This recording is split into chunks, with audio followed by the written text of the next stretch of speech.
Nandito tayo ngayon sa Robinson's Magnolia para kumain sa Yabu. Ito yung kanilang katsu set menu. Meron silang rosu, hire, tsaka chicken sets. Ikaw na din mamimili kung ilan gramo ang kukunin mo dito. Pagkatapos mo mag-order, ikaw yung magdidiktik ng kanilang sesame seed, tapos maglalagay ka ng kanilang special sauce. Ito yung additional flavoring pa sa kanilang katsu. Ito naman yung kanilang dressing sa kanilang salad. Ito yung salad nila, unlimited din pala ito at napakasarap nito.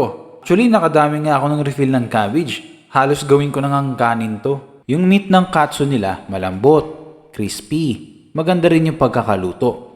Perfect na perfect para sa ginawang dipping sauce kanina. Kung mag-order ka sa katsu set nila, only brown rice or white rice yun. Only miso soup, only cabbage salad, at only fruits. Kaya kung sa sulit at quality ang hanap mo sa murang halaga, pwede nyo subukan ang Yabu.